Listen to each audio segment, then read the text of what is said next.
এদিকে তিস্তা পারে সফর করছেন সরকারের ৩ মন্ত্রী। তিস্তা ব্যারেজ ছাড়াও নদী ভাঙ্গন কবলিত এলাকায় যাবেন তারা। এ নিয়ে আরো বিস্তারিত জানতে চাই আমাদের সহকর্মী যুক্ত হচ্ছেন মাহমুদ রাফিন। রাফিন, নিশ্চয়ই শুনতে পাচ্ছেন, তিস্তা পারের ৩ মন্ত্রী একসাথে গিয়েছেন। কোনো সুসংবাদ আছে কিনা, তারা আসলে কি বলছেন? তিস্তা মহাপরিকল্পনার ব্যাপারে তাদের কোনো বক্তব্য আছে কিনা বিস্তারিত বলবেন।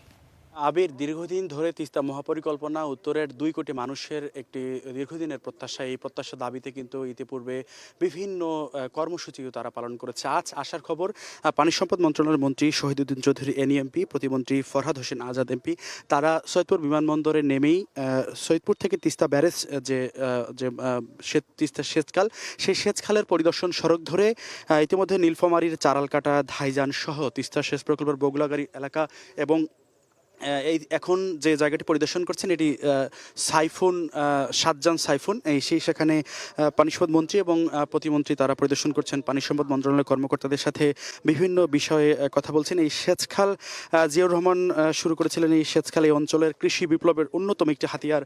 যে অঞ্চলগুলোতে আগে চাষাবাদ হতো না, সেই অঞ্চলে কিন্তু চাষাবাদের অন্যতম নিয়ামক হয়েছে এই তিস্তার যে সেচ প্রকল্প। সেই দেশের সবচেয়ে বড় এই প্রকল্প ঘিরে ২ মন্ত্রী এখন পরিদর্শন করছেন। তারা এই পরিদর্শন শেষে আমাদের নীলফামারীর যে তিস্তা ব্যারেজ রয়েছে, সেই তিস্তা ব্যারেজে তারা যাবেন। সেখানে ত্রাণ ও দুর্যোগ মন্ত্রণালয়ের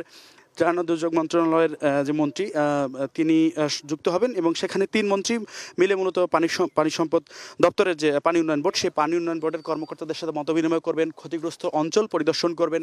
ক্ষতিগ্রস্ত অঞ্চল পরিদর্শন শেষে তারা লালমনিরহাটে যাবেন এবং সেখানেও যে মহিপুর তিস্তা সেতু, সেই মহিপুর তিস্তা সেতুতে তিনি খুব ক্ষতিগ্রস্ত অঞ্চল এবং ক্ষতিগ্রস্ত মানুষদের সাথে কথা বলবেন, সেখানে পানি বোর্ডের কর্মকর্তাদের সাথে কথা বলবেন এবং উত্তরের মানুষ আসলে মুখে আছে যে তিস্তা মহাপরিকল্পনা বাস্তবায়নের জন্য সুনির্দিষ্ট রূপরেখা যেটি রয়েছে, সেটির দাবিতে দীর্ঘদিন থেকে আন্দোলন সংগ্রাম হয়েছে। বিশেষ করে কয়েকদিন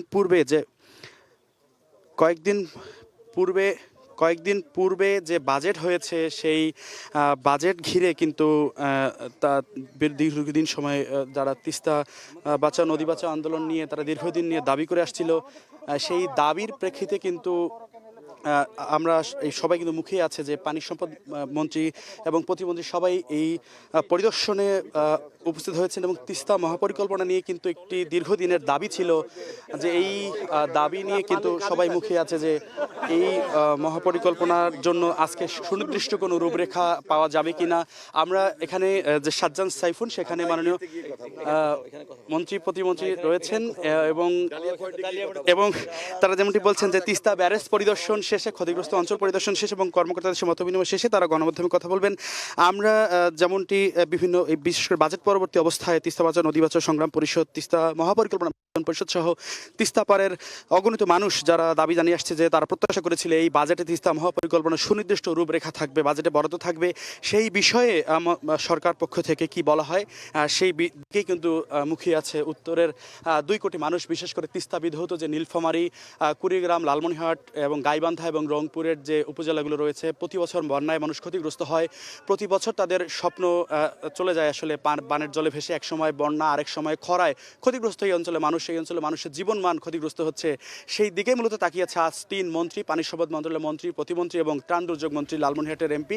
তারা কি বার্তা দেন তিস্তাবাসীর পক্ষে, সেই অপেক্ষায় রয়েছে তিস্তাপাড়ের মানুষ। আবির। ধন্যবাদ রাফিন। আমরা এতক্ষণ যুক্ত হয়েছিলাম আমাদের সহকর্মী রাফিনের সঙ্গে। তিনি জানাচ্ছিলেন যে তিস্তা মহাপরিকল্পনা বাস্তবায়নের ব্যাপারে কি ধরনের আসলে আপডেট আসতে পারে, যেহেতু ৩ জন মন্ত্রী একসাথে সফর করছেন রংপুর অঞ্চল। সেই খবরাখবর আমরা জানবো, পরবর্তীতে তিনি নিশ্চয়ই আমাদেরকে জানাবেন।